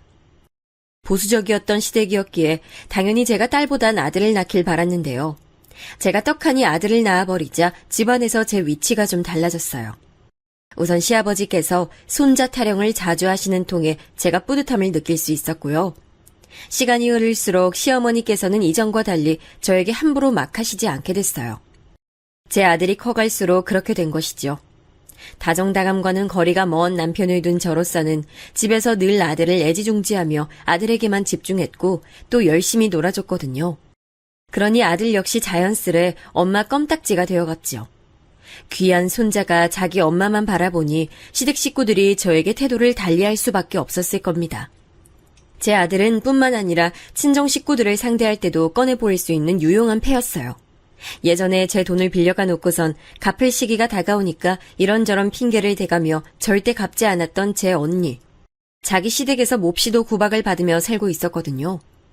아마 판단을 잘못해서 자기 시누이들과 대판 싸운 뒤에 상황이 그렇게 되었던 것으로 알아요. 하여간 그런 통에 친정 언니는 자기 시댁 흉을 자주 보면서 자기 처지를 한탄하곤 했는데 그러면서 은근히 저를 끼워 넣는 수법을 그간 써왔습니다. 나도 진짜 죽을 맛이지만 우리 금이 생각하면 내가 또 위안을 얻지. 금이가 아주 앞뒤가 꽉 막힌 시댁을 얻었잖아. 조선시대가 따로 없던데 나보다 시댁운 없는 우리 금이 생각하면 내가 마냥 속생할 순 없는 것 같아. 언니, 지금 그 말 일부러 내 속 긁어놓으려고 자꾸 그러는 거지? 듣기 좋은 소리도 아닌데 자꾸 가만히 있는 나는 왜 건드려? 어머, 얘 성질 봐. 그냥 농담 삼아 한 말인데 왜 발끈하고 난리야. 네가 시댁운이 나보다 없는 건 맞잖아. 언니, 그딴 헛소리 할 여력 있으면 예전에 빌려간 내 돈이나 마저 갚아. 아직 반의 반도 안 갚은 거 알고 있지? 그거 대체 얼마나 된다고 안 갚아? 제가 돈 얘기를 꺼내면 얄밉게 자리를 피하곤 했던 언니였죠. 언니는 저보다 이르게 시집을 갔고 줄줄이 딸만 둘을 낳았는데요. 제가 아들을 낳고 나서 시댁에서의 위치가 점차 달라지면서 저는 언니 앞에서도 전혀 책 잡힐 거리 없이 당당하게 있었습니다. 언니는 셋째 계획 없어? 아무래도 시댁 쪽에서 셋째 낳으라는 소리 할 것 같은데. 내가 그 소리 듣긴 하는데 그건 왜? 사실 요즘엔 둘만 낳아도 충분하다는 게 사회 분위기잖아. 그래서 나도 좀 망설이는 참이야. 언니 시댁도 아들 타령 오지게 한다면서. 그러니 무조건 셋째 낳으라는 거지. 딸을 더 낳으라는 게 아니라 아들 낳으라는 의미인 거 언니도 알지? 난 하나만 낳았어도 둘째 셋째 낳으라는 말은 안 듣네. 워낙 시댁 식구들이 아이 봐주는 것도 앞다투어 해주려고 들어서 내가 손 가거나 신경 쓸 것도 없어서 나 요즘 계속 여유롭게 지내. 근데 언니는 요즘 들어 안색이 더 안 좋네? 어제 시댁 다녀왔다면서. 별로 안 좋았나 봐. 제 평생에 저를 놀려먹고 등쳐먹었던 존재가 바로 제 언니였는데 제 얄미운 발언에도 이런 방구도 못하고 입술을 꽉 깨무는 걸 보니 속이 더 시원하더라고요. 저 스스로도 나한테 이런 면이 있었나 싶었네요. 이 모든 걸 가능케 한 존재가 바로 제 아들이라는 건 아주 명확했습니다. 저는 날이 갈수록 아들을 더 아끼고 위해줬죠. 참고로 친정 언니는 그 이듬해에 셋째를 가졌는데 또 딸을 낳았습니다. 그 이후로 자기 시댁에 잘 안 가게 됐다고 하더라고요. 전 반면에 비록 편하진 않지만 제 아들이 이제는 있었기 때문에 어렵지는 않는 심정으로 시댁을 꽤 자주 가는 편이었어요. 갈 때마다 시댁에서 제 아들을 무척 반겨줬고요. 그런 나날을 보내며 저는 생각했죠. 아, 이제서야 결혼 생활을 하는 기분이 나고 사는 맛이 난다고 말이죠. 둘째를 생각한 적도 있었지만 남편과 상의한 끝에 가지기로 했을 때는 바람처럼 결과가 따라주지 않았어요. 그래서 이때 잠시 포기를 했었고 시간이 좀 더 지나서 다시 둘째 생각이 들었을 때 그때는 이제 병원부터 가봤는데 남편이 나이가 있는 만큼 활동성이 꽤 많이 떨어진다는 소견을 받았습니다. 제가 자궁 쪽이 살짝 약한 편이기도 해서 저희 부부는 고심하다가 둘째를 영영 포기하는 쪽으로 가닥을 잡았어요. 아들에게만 올인하기로 결심하기로 마음먹었죠. 어느덧 아들이 중학교 입학을 했을 때였는데 시아버지께서 돌연 쓰러지셨어요. 혈관 질환 때문이었는데 상태가 좀 좋지 않아서 병원에서 주의 깊게 살피면서 입원 생활을 하셨습니다. 제가 또 이때 아들의 위험을 느꼈습니다. 시댁 식구들이 많이 모인 병실에서 주말 낮 시각 제가 아들을 데리고 들어섰는데 단박에 시아버지 표정이 환하게 변하는 게 보였어요. 우리 손자 왔구나. 우리 집안의 미래. 아이, 다들 저리 좀 비켜. 우리 손자 가까이 와야 되니까. 아유, 우리 귀염둥이 하래비한테 어서 와봐. 하래비가 우리 손자 용돈 주려고 기다리고 있었어. 손녀 한 트럭보다 손자 한 명을 중하게 여기시는 시아버지의 태도가 그 손자의 엄마인 저로선 무척 반가웠던 게 본심이었습니다. 저는 아들이 대견하고 기특해서 견딜 수가 없었어요. 잿빛이었던 제 인생에 처음 내리쬐은 밝은 빛이 바로 제 아들이었습니다. 시아버지께선 그때 무사히 퇴원을 하셨지만 이듬해에 돌아가셨어요. 질환은 이길 수 없는 모양이었죠. 아직 시어머니께서 멀쩡히 살아계시기 때문에 이때 섣불리 재산 이야기는 안 나왔고요. 그런데 제 아들이 고등학교를 입학한 직후 시어머니께서 저희 식구를 따로 부르시더라고요. 그 양반이 아무래도 딸보단 아들, 손녀보단 손자 이렇게 위하는 양반이었으니 나도 그 뜻을 따르는 게 맞는 것 같네. 일부를 몰래 따로 증여해 줄 거니까 그렇게들 알고 있어. 정말이세요? 감사합니다, 어머님. 어렵게 결심하셨을 테니까 사양하지 않고 감사하게 받아서 유용하게 잘 쓸게요. 시어머니의 놀라운 결단에 감격한 제가 거듭 인사를 드렸어요. 그런데 옆에서 남편은 마치 당연한 소리를 들었다는 표정으로 덤덤하기 짝이 없었고요. 뒤편의 아들은 지루한지 하품이나 날리고 있었습니다. 감사 인사를 드리는 사람은 끝까지 저 하나였네요. 지금 생각해보면 정말 놀라운 사실은 제 아들이야 손자니까 그렇다 치고 제 남편에게 시어머니께서 아무런 따끔한 지적도 안 하셨다는 겁니다. 그만큼 아들에겐 관대하신 분이었다는 의미겠죠. 저는 시어머니의 관대하지 못한 면모를 많이 접했던 사람으로서 지난 서름이 다 씻겨내리는 듯한 감동을 맛봤어요. 감개무량하더군요. 아들을 낳아서 천만다행이라는 생각을 또 한 번 했습니다. 세월이 더 흐르면서 품 안의 자식은 어느덧 장성했고 사회생활을 하겠답시고 번듯한 직장을 다니더니 어느새 결혼을 입에 올리더군요. 자기도 이제 슬슬 결혼할 생각을 하게 된 나이라고 말이죠. 남편은 친탁을 한 건지 나이가 들면서 건강관리가 필수인 몸이 됐기에 아들을 장가 보내는 게 무척 섭섭했지만 남편 건강을 생각하면 하루빨리 장가 들게 하는 게 낫다는 생각도 들었어요. 저는 며느리감을 깐깐하게 볼 작정이었어요. 절대 결코 아무나 제 아들하고 결혼시킬 순 없었습니다. 그래서 아들이 결혼하고 싶은 여자라면서 처음 며느리를 데려왔을 때 제가 눈에 불을 켜고 허점이 있나 찾아봤어요. 우선 인상이 참하더군요. 수려한 맛은 없어도 수수한 매력이 있었어요. 키는 보통이라 괜찮았는데 몸이 꽤 마른 듯해서 이건 좀 걱정이었고요. 그런데 제가 딱 눈치로 보건대 왠지 제 아들이 몸 아려운 강아지처럼 옆에서 어쩔 줄을 몰라 하는 기색이었어요. 캥기는 지점이 있다는 뜻이었죠. 이윽고 며느리가 자기 가족 얘기를 꺼냈을 때 저는 아들이 왜 그런 기색을 내보였는지 바로 알 것 같아졌습니다. 며느리의 가족은 이상적인 그림에서 벗어나 있었기 때문이에요. 저희 부모님은 제가 중학교 1학년 때 이혼을 하셨어요. 그 이전에도 별거는 좀 하셨었고요. 네? 이혼? 아니 잠깐, 아가씨는 저희 아들처럼 외동이라고 하지 않았어요? 그럼 그 나이에 부모의 이혼을 겪으면서 아픔을 함께 나눌 형제자매도 없었겠네요? 학교에서 친구는 좀 있었어요? 솔직히 말씀드리자면 별로 없었어요. 2년 사이에 전학을 3번이나 갔었거든요. 부모님하고 이사 다니느라 그렇게 됐어요. 그 바람에 친구를 사귀기가 쉽지 않았습니다. 부모님의 사이가 좋지 않으셔서 자주 싸울수록 저는 눈치 보느라 점점 조용하고 소극적인 성격이 됐어요. 그래서 새로운 친구들에게 먼저 다가가기도 어려웠고요. 저런, 그런 사연이 있었군요. 그럼 부모님이 이혼을 아예 하신 다음에는 누구하고 살았어요? 모친? 아니면 혹시 부친? 두 분 다 아니에요. 저는 큰고모 댁에 가서 지냈고요. 고등학교 졸업한 이후엔 이모부의 도움을 받으며 지냈어요. 부모님은 각자 재혼을 하셔서 두 분 다 절 맡으시길 어려워하셨어요. 세상에, 아유 무슨 이런 경우가 다 있어요? 외롭고 힘들었겠네. 진짜로 의지가 되는 곳이 없었을 테죠? 나도 똑같은 상황을 겪어보진 않았지만 그게 뭔진 알아요. 의지할 곳 없고 진짜 내 편이 없는 것 같아서 방황하는 그 심정. 맞아요. 제가 딱 그랬어요. 그래서 저는 제가 늘 뿌리 없는 나무처럼 느껴졌어요. 그러다가 오빠와 연애를 하게 되면서 마음의 안정을 찾게 됐고 결혼까지 꿈꾸는 단계로 왔네요. 너무 부족한 면이 많은 저라는 걸 알고 있어서 부끄럽고 죄송합니다. 고개를 푹 숙이는 그때 며느리의 정수리만큼 그 순간 세상에서 측은해 보이는 건 없었어요. 솔직히 말해서 전 며느리가 마음에 들지 않았어요. 안타깝고 안쓰럽고 그건 분명히 저도 공감했어요. 그러나 왜 하필 이런 사람이 내 아들의 배우자가 되어야 하는가, 이런 것에 대한 불만이었죠.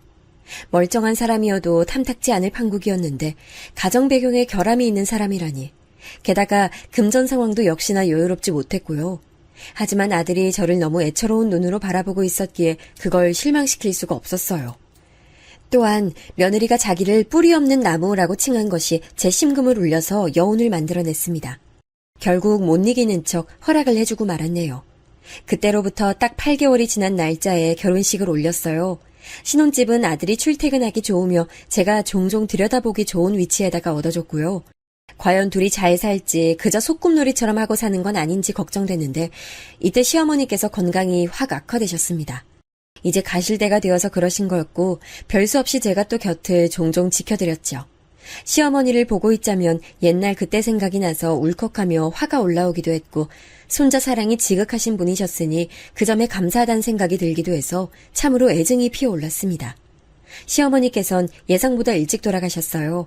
그래도 몇 달은 더 살다 가시겠거니 싶었는데 그때로부터 단 2주 만에 새벽에 돌연 숨을 거두셨습니다. 만감이 교차하더라고요. 이때 아들이 저에게 뜻밖의 위로를 건네었어요.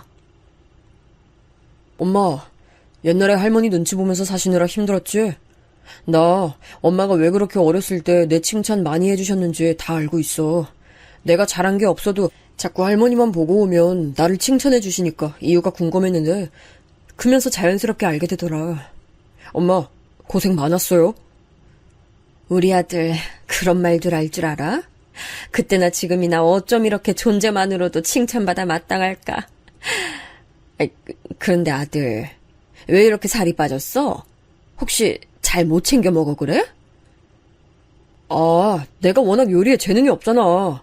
엄마가 하도 요리를 잘하니까 내가 할 일도 없었고. 그런데 세연이도 요리를 별로 못하더라고. 그렇다고 몸에 안 좋은 음식을 자꾸 시켜 먹긴 싫어서 이것저것 간단히만 만들어 먹다 보니까 자연스럽게 살이 좀 빠지나 봐. 겉으론 동조를 해줬지만 제 머릿속이 얼마나 그때 복잡하게 돌아가고 있었는지 모릅니다. 제 아들의 살이 이렇게 쭉 내린 걸 보니까 속에서 열불이 서서히 끓어올랐어요. 마침 계약직으로 근무하고 있던 며느리가 계약이 종료돼서 당분간은 집에서 쉬게 됐다는 것을 알게 됐고 저는 이때다 싶어서 행동 개시에 들어갔습니다. 각종 조미료와 식재료를 챙겨서 아들 며느리 집으로 쳐들어간 것이었죠. 처음에 벨을 눌렀는데 아무 반응이 안쪽에서 없길래 그냥 도어락 비밀번호를 제가 치고 들어갔어요. 그랬다가 현관 쪽에서 걸어 나오고 있던 며느리와 딱 마주쳤습니다. 씻고 막 나온 모양인지 며느리는 젖은 머리카락에 수건을 두르고 있었어요. 아, 네가 씻느라고 벨 울리는 소리도 못 들었구나. 난 또 집에 있으면서도 일부러 없는 척하는 건가 했네. 네? 제가 그럴 리가 없잖아요. 하필 욕실에 있어서 빨리 못 나와본 것뿐이에요. 너도 참 왜 그렇게 놀라고 그래? 그냥 농담한 거 가지고. 내가 문 열고 들어왔으니까 됐어. 이것 좀 부엌에 같이 옮기자. 두고두고 유용하게 쓸만한 것들로 엄선해서 가져왔으니까 오늘 싹 소분해 놓으면 앞으로 때마다 잘 쓰기만 하면 돼. 대파, 양파, 마늘, 고춧가루. 아, 정말 요리에 꼭 들어가는 것들만 가져오셨네요. 저기 그런데요, 어머님. 저희 집 현관 비밀번호는 어떻게 알고 들어오셨어요? 어떻게 알았겠니? 네가 안 알려줬으면 다른 방법이 하나밖에 더 있겠어? 우리 아들이지. 네가 이제 당분간 집에 있을 테니까 같이 시간 보내면서 요리 연습도 하고 사이좋게 지내라면서 우리 아들이 엄청 기쁘게 말하더라. 제가 일부러 활력을 담아 말을 해줬건만 며느리는 조용하게 배시시 웃을 따름이었어요. 원래 성향이 차분하겠거니 싶어서 그런 건 그냥 뒀네요. 같이 식재료를 잘게 썰어서 소분한 뒤 냉동실에 보관하는 작업을 하는 와중에도 저만 이러쿵저러쿵 떠들었을 뿐 며느리는 조용했어요. 경청은 하는 것인지 제가 지시를 하면 곧잘 따르더라고요. 그리고 제가 요리도 한번 시켜봤죠. 지금 아무거나 해보라고요? 제가 오빠한테 식사를 해줄 수 있는 요리로 아무거나요? 그래. 그게 뭐 어렵다고 자꾸 반문을 하니? 아무거나 뚝딱 하나 만들 수 있는 걸로 해봐. 내가 그러면 딱 보고 먹어보고 어떤 수준인지 판명해 줄 테니까. 며느리는 난감해했지만 이내 휴대폰을 보면서 무언가를 만들기 시작했어요. 저는 그동안 부엌 선반 정리를 했고요. 신혼집인데도 그 사이에 뭔가 식기들의 정리가 고르지 못하게 된 것에 제가 탄식을 하며 싹 새로 정리를 했는데 그게 민망했는지 며느리가 어색하게 웃더라고요. 이윽고 며느리가 만들어낸 요리를 봤는데 웬 참치 통조림으로 고추장과 쌈장 등이 혼합된 특이한 양념장을 만들었더라고요. 얘 세연아, 너 이게 뭐니? 요리를 아무거나 하나 만들어 보라니까는 웬 양념장이야? 아, 이게 요새 엄청 유행하고 있는 양념장인데요. 그 어떤 쌈에 싸 먹어도 맛있어서 밥도둑이에요. 물론 그냥 밥하고만 비벼 먹어도 맛있고요. 유행? 어디서 유행하는데? 네가 핸드폰으로 찾아본 인터넷에서? 이거랑 먹으려면 어찌됐든 밥도 필요하고 쌈도 필요하고 뭐라도 필요할 텐데 딸랑 이것만 수십 분 들여서 만들었다는 게 놀랍네. 그치만 유행처럼 널리 번지고 있는 양념장인데 다른 반찬이 딱히 없어도 돼서 저는 이걸로만 몇 끼를 연달아 먹어도 된다고 생각해요. 며느리가 풀이 죽어서 웅얼거리는 소리를 듣고 제가 기함을 했네요. 이까짓 걸로 몇 끼를 연달아 먹는다니 어디 교도소 급식이라도 그것보단 나을 것 같았네요. 며느리가 혼자 먹는 거라면 몇 끼를 먹든 몇백 끼를 먹든 둘 수 있었지만 제 아들이 먹을 거였기 때문에 결코 좌시할 수 없었습니다. 결국 저는 파를 걷어붙이고 나물 데쳐서 무치는 법, 기본 냉장고에 있는 재료들도 부침개에 부치는 법, 남은 재료 보관하는 법 등을 열심히 알려줬어요. 며느리는 휴대폰에 메모를 해가면서 부지런히 배웠고요. 비록 알려주느라 힘이 들긴 했어도 며느리가 잘 배우는 걸 보니까 뿌듯하더라고요. 저는 딸이 없었기 때문에 만약에 딸이 있었다면 이랬을까 싶은 생각도 들었습니다. 그리고 며칠 뒤 제가 외출을 나갔다가 동선이 그쪽하고 맞아서 아들 며느리 집에 들러봤어요. 배를 2번 누르고 나서 도어락을 제가 비밀번호 치고 들어갈까 말까 고민하고 있는 사이 문이 열렸습니다. 며느리가 부시시한 모습으로 저를 맞아줬죠. 세상에나 마상에나, 너 설마 지금까지 잔 거야? 지금 시간이 몇 시인데 해가 중천 뜬 지도 오래야. 이렇게 늦게까지 자다니 너 어제 몇 시에 잤길래 이러니? 어머님 오셨어요. 그게 제가 외국에서 하는 프로그램을 보다 보니까 시차가 있어서 그게 여기 시간으로는 새벽 4시에 끝나더라고요. 다 보고 잤더니 일어나는 게 조금 늦어졌네요. 아니 뭐 그런 걸 챙겨보는 게 다 있어. 너 그러면 당연하게 우리 아들 아침밥은 건너뛰었다는 거네? 그런 쓸모없는 프로그램은 대체 왜 보는 거야? 너 혼자 사는 것도 아닌데 그런 건 좀 안 보고 살았으면 좋겠네. 집에 시리얼이랑 오트밀 사다 놓은 거 있어서 오빠는 아침에 그거 알아서 먹고 출근했어요. 그 외국 프로그램은 매일 하는 게 아니고 시기가 정해져 있어서 딱 그때만 하고 끝나요. 어쨌든 늦게 일어나서 죄송합니다. 아유, 내가 엎드려 절받길 하려니까 속이 갑갑해지네. 너 아직 그럼 식사도 아직이겠네? 잘 됐네. 뭐 좀 만들어 먹자. 넌 나물 한 가지만 무쳐봐. 나머진 내가 다 할 테니까. 지난번에 알려준 것도 있으니 그까짓 거 무치는 건 일도 아니라고 여겼어요. 그런데 잠시 후 며느리가 무친 나물을 먹어보는데 제가 알려준 그 맛이 아닌 거예요. 가만 보니까 다진 마늘부터 너무 통으로 듬성듬성 넣었고 나물에 물기도 꼭 짜여져 있지 않았습니다. 갈 길이 멀다 싶어서 저는 한숨부터 내쉬었죠. 만약 며느리 같은 인물이 세상 떠난 제 시어머니 같은 인물을 만났다면 그야말로 작살났을 거라는 생각이 들더라고요. 저는 연신 고개를 절레절레 흔들면서 제가 모든 요리를 다 했습니다. 밥을 먹으면서도 저는 며느리에게 부엌 살림에 대해 전반적인 설명을 해줬고요. 며느리가 주의 깊게 들어줘서 고마웠네요. 며칠 뒤 저희 부부가 아들과 며느리에게 돼지갈비를 쏘기로 한 날이었어요. 식당에 같이 둘러앉아서 이런저런 대화를 하며 고기를 굽는데 며느리가 먼저 제 눈치를 살피면서 자기가 너무 부족한 것 같다는 말을 꺼내더군요. 에이, 너무 그렇게 소심해지지 마. 세연아, 우리 엄마 요리 솜씨는 내가 보기에 전국 8도급이야. 동네 단위로는 우리 엄마하고 아예 상대가 안 돼. 이런 수준인데 네가 우리 엄마의 요리 솜씨를 못 따라가는 게 당연하지.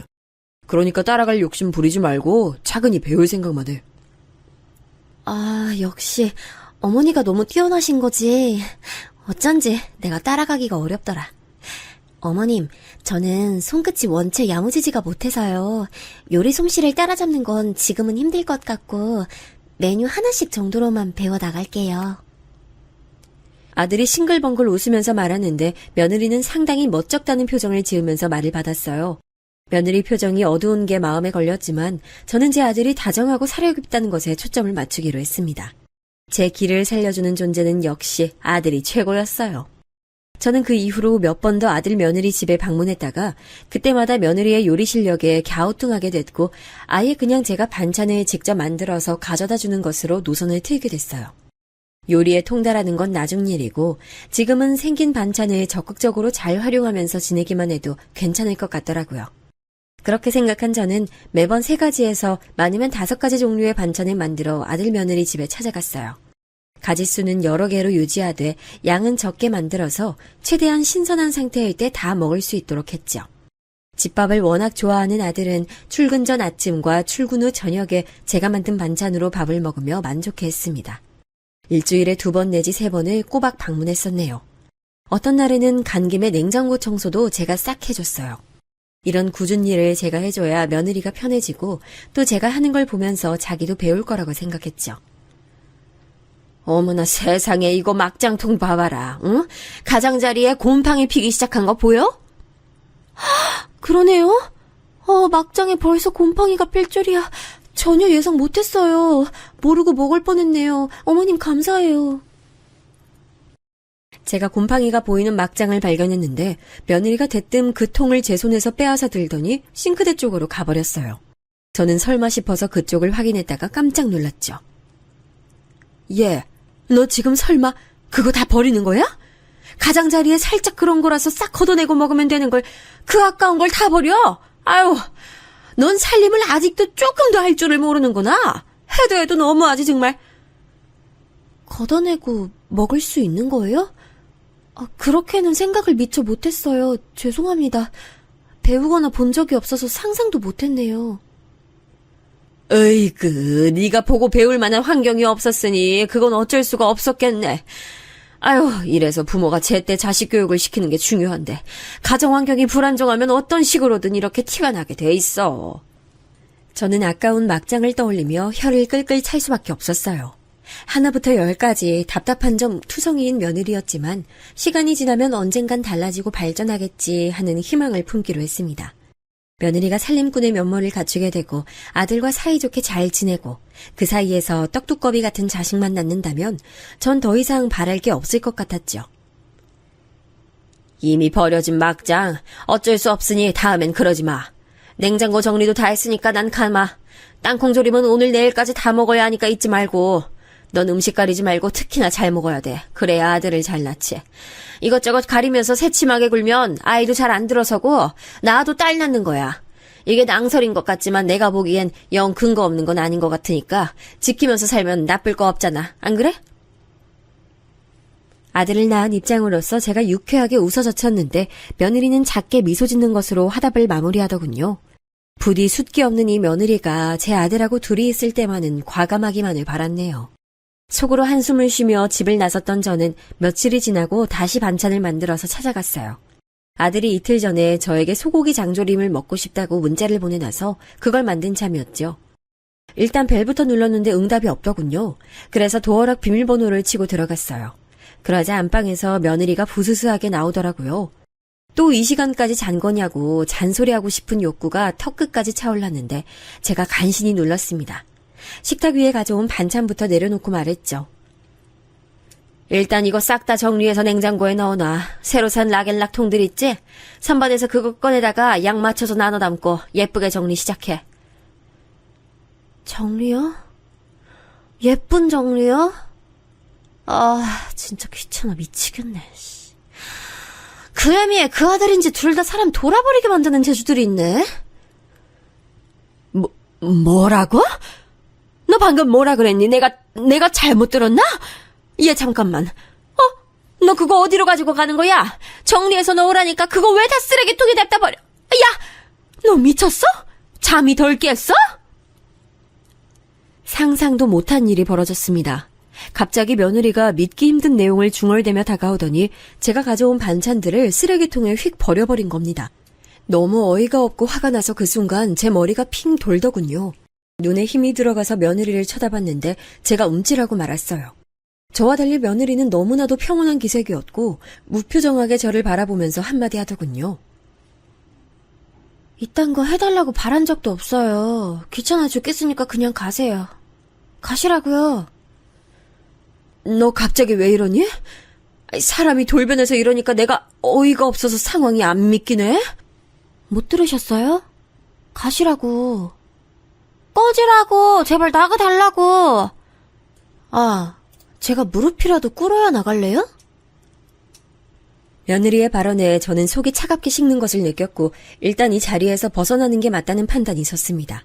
며느리는 눈도 깜짝 안 하고 가만히 저를 쳐다보고 있었어요. 반찬 주러 갔다가 난데없이 봉변을 당한 저는 억울하게 나가야만 했습니다. 집으로 돌아가려는데 황당한 분노로 숨이 턱 막히더군요. 그래서 아들에게 장문의 문자를 전송했습니다. 제가 방금 겪은 도저히 믿을 수 없는 상황에 대해 말입니다. 도저히 아들에게 알리지 않을 수가 없었죠. 이런 무서운 인물과 제가 제 소중한 아들을 결혼시켰다니 저는 엄마 실격인 것 같아서 너무 속상했어요. 자책을 하며 하늘을 올려다보고 있는데 잠시 후 아들에게서 전화가 왔습니다.